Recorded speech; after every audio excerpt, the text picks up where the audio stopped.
સરસ, એના લોકો સરસ, એની વાતો સરસ, મુલાકાતો સરસ. આપણો ભાવનગર છે સૌથી સરસ, સૌથી સરસ, સૌથી સરસ, સૌથી સરસ.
નમસ્તે દર્શક મિત્રો, થોડી ક્ષણો આપને તો એવું લાગ્યું હશે કે કોઈક અદ્ભુત મૂર્તિઓના સંગ્રહસ્થાનમાં આપ પહોંચી ગયા હો. કેટલી બેનમૂન કૃતિઓ આપે જોઈ. આજે આપણું ભાવનગર આવા કલાકારો માટે, કલા સાધકો માટે જરૂર ગર્વ અનુભવે છે.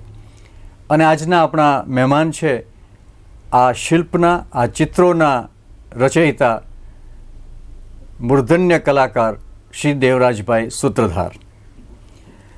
શારીરિક વય 80ની આસપાસ, પરંતુ યુવાન જેવી ધગશ, નવું નવું કરવાની કોઈ ઝંખના અને બહુવિધ પ્રતિભા એટલે શ્રી દેવરાજભાઈ સૂત્રધાર. હા, શહેરની, શહેર બહારની અને રાજ્ય કક્ષાની ઘણી સંસ્થાઓએ એમને કવિ તરીકે, શિલ્પકાર તરીકે સન્માનિત કર્યા છે. પરંતુ એના માટે તો એ માત્ર એક સુખદ ઘટના જ કહી શકાય. દેવરાજભાઈ ઇઝ બિયોન્ડ સચ રેકગ્નિશન. આ તો એમની ઉપર જઈને એ વસેલી વ્યક્તિ છે. એમની 50 વર્ષની કલા સાધનાની ફલશ્રુતિ રૂપે આજે આપની પાસે આ બેનમૂન નમૂનાઓ જોવા મળ્યા છે. તો ચાલો આપણે એમની સાથે થોડી ક્ષણો, થોડી વાતો પણ કરી લઈએ. શ્રી દેવરાજભાઈ સૂત્રધાર. નમસ્તે દેવરાજભાઈ. ભગવાન વિશ્વકર્મા અને મા સરસ્વતીની નિશ્રામાં આપણે બેઠા હોઈએ ત્યારે, અને આપના જે કલા મંદિરમાં આખી ટીમ જે અમે જે અનુભૂતિ કરતા હતા, એવું કંઈક હતું કે આપણે 300-400 વર્ષ ઇતિહાસમાં પાછળ ગયા હોઈએ અને કોઈ જબરદસ્ત મૂર્તિઓના એક જગતમાં પહોંચી ગયા એવું લાગતું હતું. એટલે તો આ જે આપની 50 વર્ષની કલા યાત્રા છે, એના માટે થોડી જ વાતો આપણી પાસે કરવાની છે. કારણ કે આમ તો વાતો કરવાની ઓછી છે, દર્શકોએ માણવાનું ઘણું છે આજે તો. તો દેવરાજભાઈ, આપે જે 50 વર્ષની જે સાધના કરી શિલ્પકલામાં, એમાં લગભગ કેટલી સંખ્યામાં શિલ્પોની રચના કરી હશે? મોટા શિલ્પો લગભગ મારા 100 ઉપરાંત.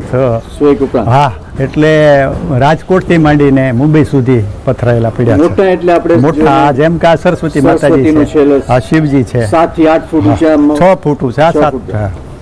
અને કુલ કેટલા થયા છે નાના મોટા? એ તો નાના મોટાની કોઈ ગણતરી નથી, કારણ કે હું નાનપણથી આ કરતો આવ્યો છું. બરાબર. સુતારનો દીકરો છું, બરાબર. એટલે મને નાનપણથી ચિત્રકલાનો શોખ હતો. એટલે બાપા એમ કહેતા કે તમે જે છો એ થાવ. બરોબર. એટલે ભગવાન વિશ્વકર્માનું સ્મરણ કરીને આપણી વાત શરૂ કરીએ. હા. ન ભૂમિ ન જલમ ચેવમ ન તેજો ચન વાયવમ ન ચકાચો ચિત્તમ ચન બુદ્ધિ ગ્રહણ ગોચરા ન ચ બ્રહ્મા ન ચ વિષ્ણુ ન ચ રુદ્રશ્ચ તારક સર્વશૂન્યમ નિરાલંબ સ્વયંભૂ વિશ્વકર્મણ. વિશ્વકર્મા. આ જે વિશ્વ રચાણું ઓમકાર ઉપર જે બિંદુ છે એ 360 કળા કે ડિગ્રી થાય. જીઓમેટ્રીમાં 90 ડિગ્રીનો કાટખૂણો જે કહે છે ને, કાષ્ટકોણ એટલે લાકડાનો પેલો કાટખૂણો બન્યો, જેમાંથી વેદના પુરાણમાં આપણા યજ્ઞકુંડો જ્યોમેટ્રિકલ છે બધા, એ બન્યા. એટલે ભૂમિતિ એમાંથી આવી, સ્વર એમાંથી આવ્યા, અક્ષરો એમાંથી આવ્યા, બરોબર. ત્રિગુણાત્મક ગણિત એમાંથી આવ્યું અને 5 તત્વોનું દશાંશ ગણિત એમાંથી આવ્યું. બરોબર. હવે આ વિજ્ઞાન જે પડ્યું છે એ નાનપણથી એમ હતું કે આપણામાં જે શુભ પડ્યું છે અને આ વિદેશી અસરોમાં આ બધું દબાતું જાય છે, તો કંઈક આને માટે કરવું જોઈએ, કારણ કે આ સ્વધર્મ છે. સરસ. જે વિચારે આવે છે દેવરાજભાઈ કે કોઈ પણ વ્યક્તિની કે લાગણીની કે હાજી. ઘટનાનું હાજી. એનું વર્ણન કરવું હોય કે અભિવ્યક્ત કરવું હોય, હા. તો એના માટે તો આપણી પાસે કલાના ઘણા માધ્યમો છે. બરોબર. દાખલા તરીકે કાવ્ય છે, હા. સંગીત છે, હા. ચિત્રકલા છે, બરોબર. અને ફોટોગ્રાફી પણ છે. બરોબર. તો એ બધા વચ્ચે આ શિલ્પકલાનું શું મહત્વ છે? શિલ્પકલાનું મહત્વ હું આપને સમજાવું તો શિલ્પકલા એટલે વાસ્તુશાસ્ત્રના 18 આચાર્યો થયા. આહા. એમાં નગ્નજીત નામના જે આચાર્ય હતા, હાજી. એને નારદને કીધું કે આ વેદની ઋચાઓ લખાય છે, બરોબર. એમ કે ચલત કુંડલમ શુભ્ર નેત્રમ વિશાલમ પ્રસન્નાનનમ નીલકંઠમ દયાલમ મૃગાધીશ ચરમાંબરમ મુંડમાલમ પ્રેમ શંકરમ સર્વનાથમ ભજામી. તો આ કાને સાંભળ્યો એનો આનંદ થયો, પણ આ જે અવતાર કાર્ય છે દર્શનની માટેનું છે, તો દર્શનની તૃપ્તિ માટે શું કરવું? ત્યારે કે લેખ લખાય ને, તું વિશ્વકર્માજી પાસે જા અને ષટાંગ આલેખ શીખ્યા. બરાબર. 6 અંગોવાળી ચિત્રકળા, માન, બરાબર. પ્રમાણ, રૂપ, લાવણ, સાદૃશ્ય અને અંગભંગી, એ શીખીને આવ્યા. તો કે હા મેં એલિવેશન જ છે, એટલે હવે આગળ પાછળ ટોપ બોટમ હું. ત્યારે કે તું હવે જા મૂર્તિકળા શીખવા. પણ એમાં છંદશાસ્ત્ર એક દેવની પ્રતિમા ઘડતા પહેલાં શીખવું પડે. દાખલા તરીકે નટરાજ બનાવવા હોય તો રાવણકૃત તાંડવ સ્તોત્ર શીખવું પડે. જટા કટાસ બ્રહ્મ બ્રહ્મ નિર્લેપ નિર્જરી વિલોલ બીચી વલવરી વિરાજમાન મૂર્ધ્વની ધગત ધગત ધગત ધગત વલાલ પટ્ટપાવ કે કિશોર ચંદ્રશેખરે રતિ પ્રતિક્ષણ મમ. આ જાણવું પડે, વાહ. ત્યાર પછી નટરાજ થાય. એક આપને આમ જ્યારે જોઉં ત્યારે એક મનમાં વિચાર આવે છે, એક હાજી. પ્રશ્ન થાય છે હા. કે આપ જ્યારે કોઈ પણ એક કૃતિ રચવાના હો, હાજી. દાખલા તરીકે નટરાજ આપ જે હા. રચો છો, હા. તો તેમ પહેલા તો એ આપના માનસપટમાં એક કલ્પના ચિત્ર નટરાજની મૂર્તિનું આવશે, હા, હા. એ રચી લેશો બરાબર. બરાબર. સામે આપણી પાસે લાકડાનો ટુકડો છે, અહીંયા એક અદ્ભુત આબેહૂબ કલ્પના ચિત્ર છે, અને એને તમે અમે નિરૂપણ કરીએ છીએ, બરાબર. મૂર્ત સ્વરૂપ આપો છો. હાજી. હવે જ્યારે પ્રક્રિયા પૂરી થાય હા. અને આપની પાસે બરાબર એક આવી જાય, હા. ત્યારે આપને કેવો અનુભવ થતો હોય છે? દાખલા તરીકે એવું ક્યારેક થતું હોય કે જે કલ્પના ચિત્ર હતું એના કરતાં બરાબર એમ જ થયું, એના કરતાં કંઈક ઊંડું ઉતર્યું, કે એનાથી પણ વધારે સરસ થયું? કેવો અનુભવ કેવો થતો? એવી લાગણી કેવી થતી હોય છે? કામ કરવા જ્યારે બેસીએ હાજી. તો પહેલાં જાણે આ છંદોમાં કીધું એ વર્ણન આત્મસાત કરવું પડે, બરાબર, અને ત્યાર પછી એ પ્રમાણે ચિત્ર બનાવવું પડે. બરોબર. અને ચિત્તમાં જ્યારે ચિત્ર આવે ત્યાર પછી આવરણો કાઢવામાં તો સમાધિ લાગી જાય. જડને જ્યારે ચેતન પગે લાગે અને એ જડમાંથી દેવત્વ પ્રગટતું હોય ત્યારે એવો કયો પ્રાણી છે કે એ શિવ સત્યમ શિવમ સુંદરમ ને ન નમી પડે? વાહ વાહ. એટલે અમૂર્તમાંથી મૂર્ત મૂર્ત બને, હા. પ્રક્રિયા છે, એમાં પ્રક્રિયા છે. સમાધિની અવસ્થા, સમાધિની અવસ્થા લાગે. સ્વાત સુખાય, સ્વાત. પોતાના આનંદ, અખંડ આનંદ થઈ જાય. જેને અખંડ આનંદ શાસ્ત્રોએ કીધો છે એ અમે આમાં બેસીએ એટલે એમ થાય કે વાહ, ક્યાં સમય વયો ગયો ને કાળનું ભાન ન રહે. પણ આપને જ્યારે બરાબર કલાકાર તરીકે ખીલતા હતા, હાજી. ત્યારે કોઈ આપણા શહેરની કે કોઈ આપણા દેશની એવી કોઈ વ્યક્તિ ખરી કે જેને જે આપને માર્ગદર્શન આપતી હોય, કે જેનું માર્ગદર્શન આપ અવારનવાર લેતા હો? આમાં માર્ગદર્શન કરતા તે ઘણી વખત આપણી પાસે લક્ષ્ય હોય છે. જેમ એકલવ્યએ કેમ દ્રોણાચાર્યને મૂક્યા હતા, એમ મારું લક્ષ્ય હતું પ્રભાશંકરભાઈ સોમપુરા. હા હા, બરાબર. બરોબર. ભારતીય વાસ્તુશાસ્ત્રનો પ્રખંડ મહાપુરુષ એ થઈ ગયો. હવે એ મારું લક્ષ્ય હતું. ચિત્રકામમાં હરજીવનદાસ અહીંના હતા, એ ગુરુમુખ થયો. હું અહીં 16 વર્ષની ઉંમરે આવ્યો હતો શીખવા. બરોબર. એટલે એ બીજા અર્જુનદાસ, ત્રીજા માનભાઈ ભટ્ટ. માનભાઈ ભટ્ટ. હા હા, એને મને બહુ સપોર્ટ કરેલો. મારી અંદર હું પડ્યું છે એ એને જાગૃત કરેલું, એ વાટ એણે સંકોરેલી. હું રક્તદાન પ્રવૃત્તિથી માંડીને શિશુવાર શરૂ થયું ત્યારથી એની સાથે એનું પોસ્ટ કાર્ડ આવે એટલે પહોંચી જવાનું અને મૂંગા કામ કરવાનું. પછી જ્યારે એ બીમાર પડ્યા ત્યારે અમે એક કવિતા પથારી પછી હતા ને આર્ટ ગેલેરી બનાવતા હતા. ત્યારે એક મોરબી હોનરાજની કવિતા એમ કે આવા સત્કર્મો કરનારને પણ આ દિશા, એટલે મેં ભગવાનને ઠબકો દીધો.